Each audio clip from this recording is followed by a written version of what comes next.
Hola muchachos, hoy vamos a ver la unidad número 3 de matemáticas para el cuarto medio y esta unidad tiene por nombre los cuerpos geométricos. Hoy vamos a ver entonces cómo se generan estos cuerpos geométricos a partir de figuras geométricas planas, es decir, mediante los movimientos que nosotros estudiamos de rotación, reflexión o traslación, se generan algunos de estos cuerpos geométricos, ¿ya? Entonces lo primero que debemos manejar de un cuerpo geométrico es el concepto de este mismo. ¿Qué es un cuerpo geométrico? Bueno, un cuerpo geométrico es toda figura quizá en el espacio que tiene tres dimensiones. Tiene un alto, un largo y un ancho. ¿Ya? Al tener un largo, un alto y un ancho, entonces nosotros podemos calcular el volumen de estas figuras geométricas, de estos cuerpos geométricos, perdón. Tienen un volumen. Piensen, por ejemplo, en los líquidos. Cuando ustedes compran una bebida, el volumen de una botella es de 1 litro, ¿m? O de 1000 centímetros cúbicos, ¿ya? Te están diciendo cubo, centímetros cúbicos, por ejemplo. 1 litro son 1000 centímetros cúbicos. Y cuando dice cúbicos, está integrando las tres dimensiones, un alto, un largo y un ancho. Esto es como una extrapolación de lo que nosotros vimos o de lo que ustedes ya saben desde antes, que tiene que ver, por ejemplo, con el área. Yo calculo áreas de figuras planas que tienen solamente largo y ancho, ¿ya? Bueno, también puedo calcular áreas de volumen, de cuerpos geométricos, por trozos. Por ejemplo, cuando te dicen 2 metros cuadrados. Por ejemplo, cuando les dicen, cuando venden en la televisión departamentos de 100 metros cuadrados. Ahí le están hablando del área del departamento. Son dos dimensiones. Tiene solamente largo y ancho. Y cuando yo mido longitudes, por ejemplo, 50 metros, ahí tiene solamente una dimensión, porque estoy midiendo longitud. Dos dimensiones mido área y en tres dimensiones mido volumen, ¿ya? Entonces los cuerpos geométricos tienen volumen, tienen tres dimensiones. En términos generales, los cuerpos geométricos se clasifican en dos tipos, en dos clasificaciones. Se clasifican, obviamente, en dos clasificaciones, valga la redundancia, en dos grandes grupos. Están los poliedros y están los cuerpos redondos.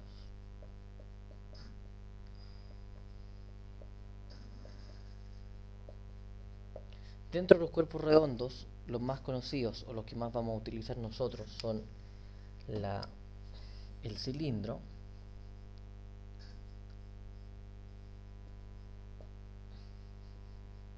también la esfera y el cono. Esos son los tres cuerpos redondos que nosotros vamos a estudiar con detalle. Y bueno, los cuerpos redondos no tienen ninguna propiedad así como de caras ni nada de eso. Por eso se diferencian entre poliedros y cuerpos redondos. Porque los poliedros son sólidos geométricos de muchas caras, ¿ya? Sólidos de muchas caras. Y también tienen, por ejemplo, tienen vértices, tienen algo que se llama arista y tienen caras, ¿ya? No así los cuerpos redondos. Esto es solamente para los poliedros entonces. Bueno, y dentro de los poliedros también tenemos algunos particulares que vamos a estudiar. Pero primero veamos el tema de los cuerpos redondos. Dentro de los cuerpos redondos tenemos, como bien dije, el cilindro, la esfera y el cono. Veamos primero el cilindro, ¿ya? Fíjense, el cilindro es esta famosa figurita que ustedes la pueden encontrar así de este estilo. Perdónenme si no soy muy bueno para el dibujo. Así. Eso es un cilindro, ¿sí?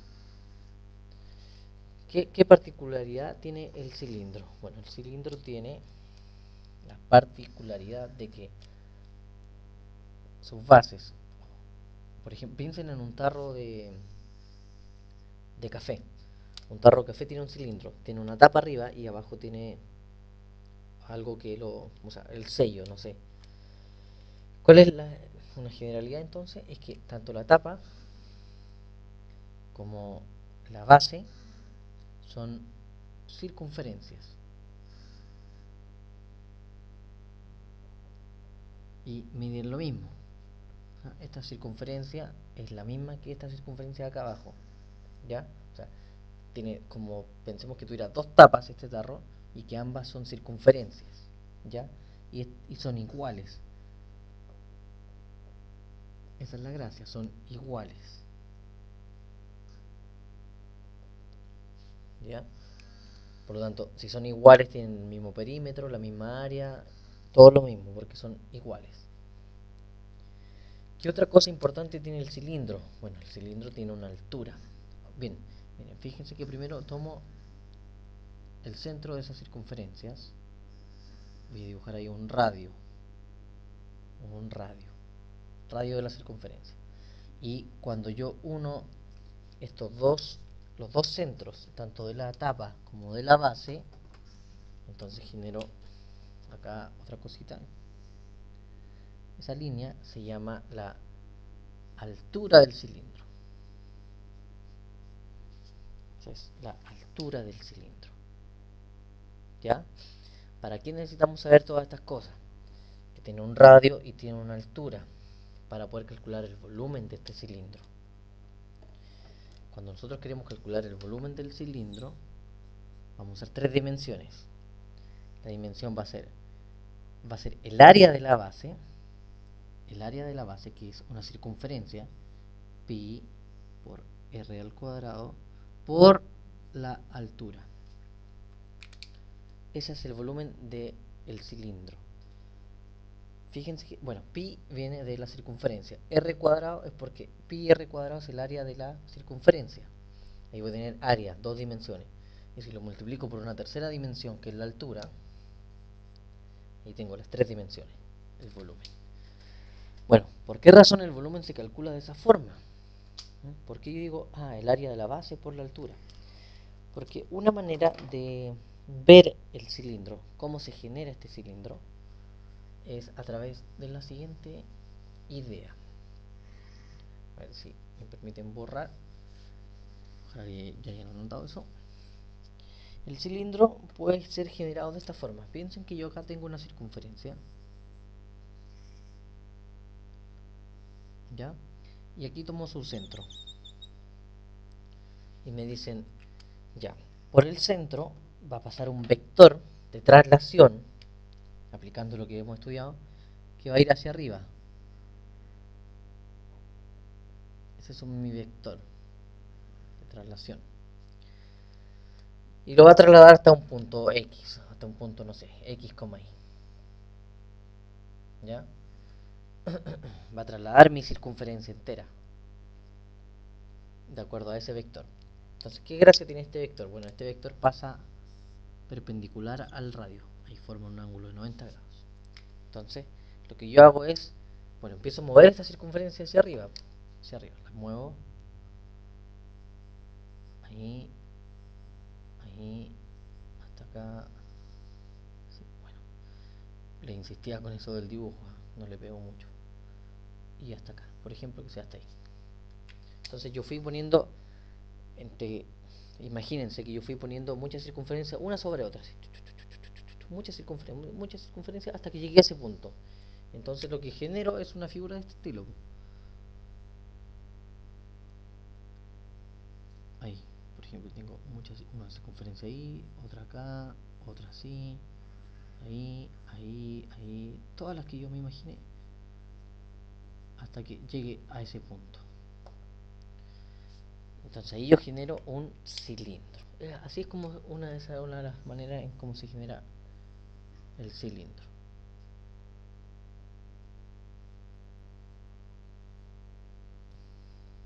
Ahí está la tapa y aquí está la base. Bueno, tenía que llegar hasta ese punto, ¿no? Hasta aquí. Ahí está el radio, y ahí está la altura. Así es como entonces se generan cilindros. Entonces, ¿por qué se calcula el volumen de esa forma? Porque bueno, obviamente ocupo el área de la circunferencia para medir área, lógicamente, y multiplico por la altura, o sea, por cuántas veces yo la muevo, cuántas tengo que poner así, una sobre otra hasta llegar a ese punto. Ahí me dan las tres dimensiones. ¿Ya? Así es como se genera, por ejemplo, un cilindro, a través del movimiento de una traslación que va mediante un vector que pasa perpendicular al centro de la circunferencia y lo mueve una cantidad determinada, que eso va a llamarse la altura. ¿Ya? Así es como se genera un cilindro entonces, mediante los movimientos isométricos, con la traslación de esta circunferencia. ¿Ya? Eso nos sirve para poder entender por qué razón el volumen es de esa forma. Ahora, hay otra forma también de generar un cilindro, mediante otro movimiento. Fíjense que, piensen en que yo voy a tener un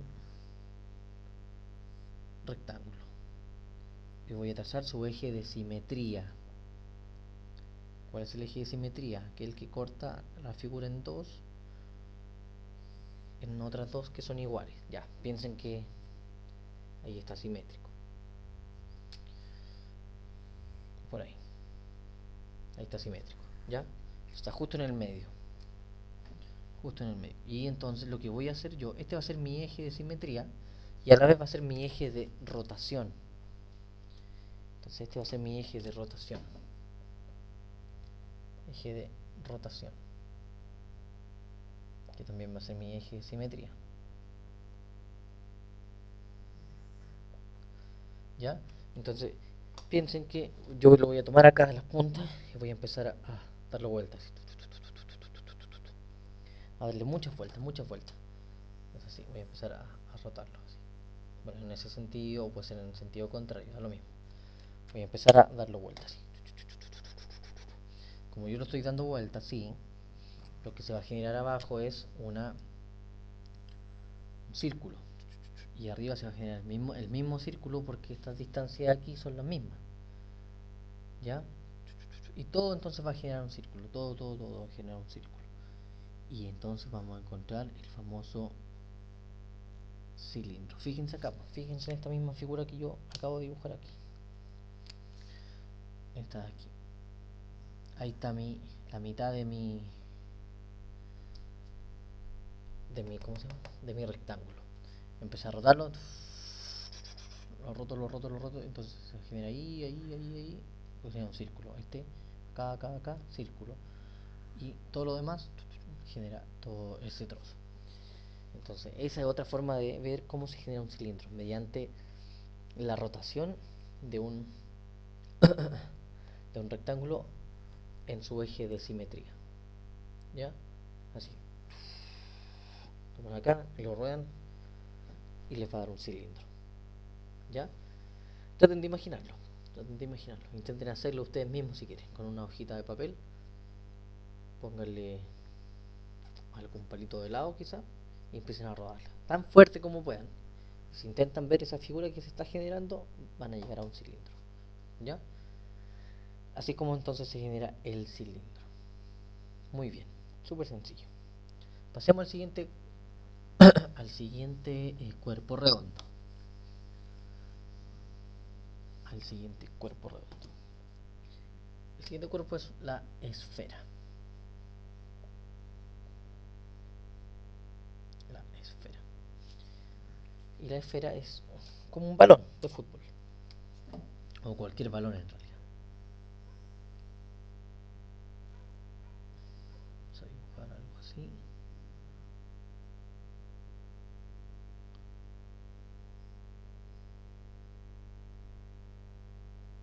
Algo más o menos así. Tiene su centro. Un radio. Tiene radio. ¿Ya? Eso es una esfera. ¿Ya? ¿Cuál es el volumen de la esfera? El volumen siempre lo escribo con una B corta, pero en mayúscula. ¿Ya? Eso también tienen que saberlo. Es 4 tercios por pi, pi porque son puros círculos. Pi siempre aparece cuando hay círculos. Por el radio al cubo. Ahí tengo las tres dimensiones. El radio elevado al cubo. Esa es la fórmula del volumen de la esfera. Y ahora, bien, ¿cómo se genera una esfera?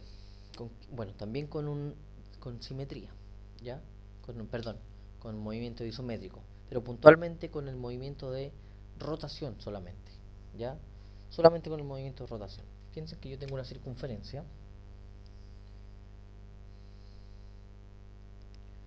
y tengo su centro. Voy a trazar un diámetro de este estilo. Ahí. Radio y radio. Un diámetro. Y ese diámetro yo lo voy a tomar como mi eje de simetría o mi eje de rotación.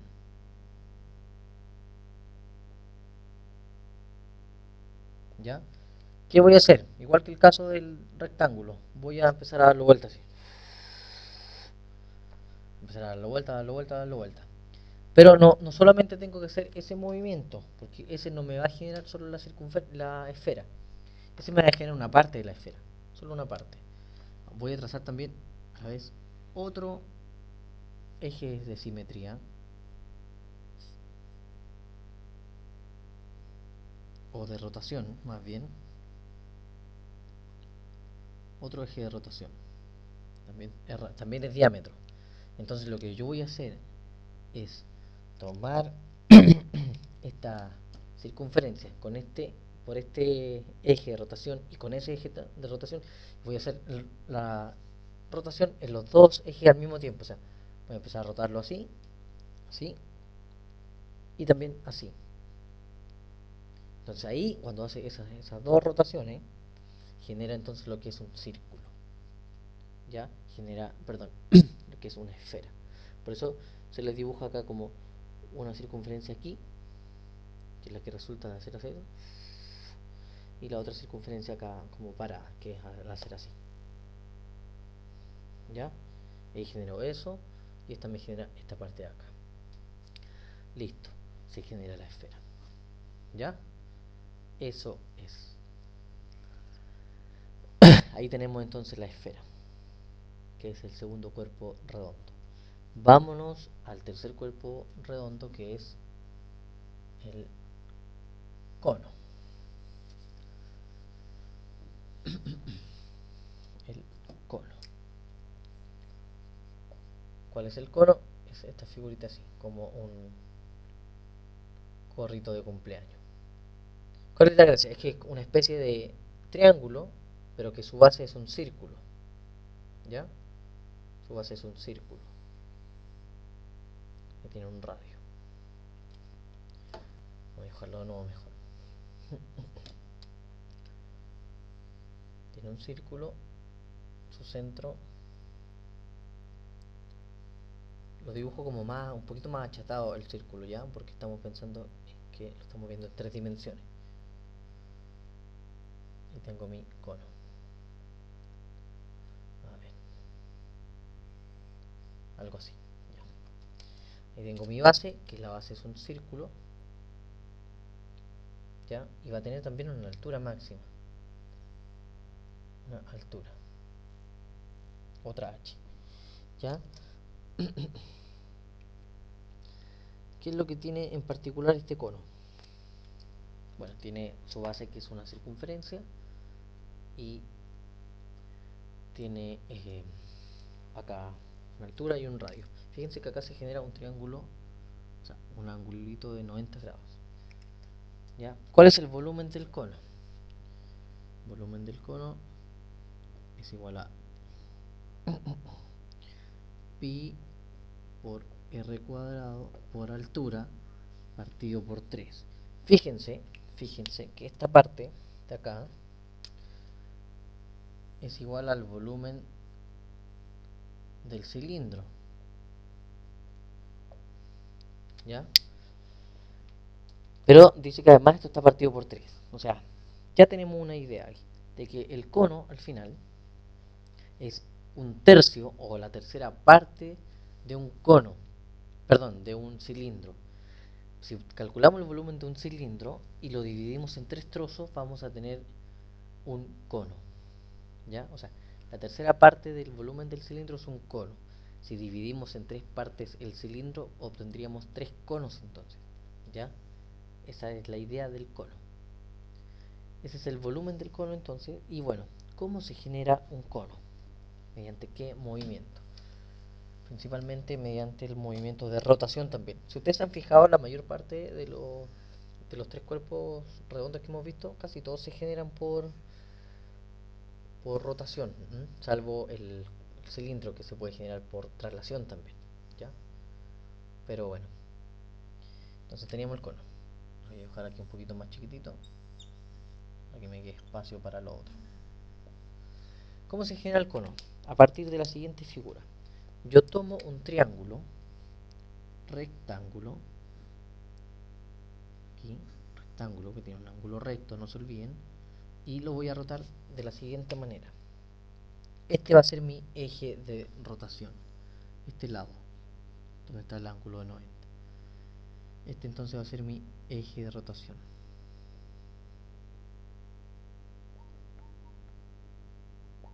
¿Ya? Y lo voy a rotar entonces, sí, como hemos rotado todo. ¿Qué va a pasar? Que este lado va a empezar a dar vueltas así, así, así, así, así. ¿Y qué va a generar? Va a generar un círculo. Ahí sigue estando el triangulito. Sigue estando el eje. Vamos a rotar, a rotar, a rotar y genera un círculo abajo. Esta punta. ¿Ya? Pero genera también para el otro lado. Sí. Entonces ahí está el cono. ¿Ya? Aquí está el triángulo, fíjense acá. En el dibujito que yo hice aquí. Aquí está el triangulito. El mismo que estamos dibujando aquí. Empezamos a rotarlo con mi eje de simetría y me genera un cono. ¿Ya? Esa es la gracia del cono. Fíjense que la altura que yo ocupo sí es esta. Esta es la altura del cono. Que va desde el vértice acá arriba hasta el centro. Este es el único cuerpo geométrico redondo que tiene vértice. Tiene uno solo, pero tiene un vértice. ¿Ya? Entonces ahí tenemos los tres cuerpos redondos, tenemos el volumen y tenemos cómo se generan, a partir de qué movimiento, de rotación principalmente para los cuerpos redondos. Pasemos ahora a ver los otros cuerpos geométricos que son los poliedros. Veamos entonces los poliedros.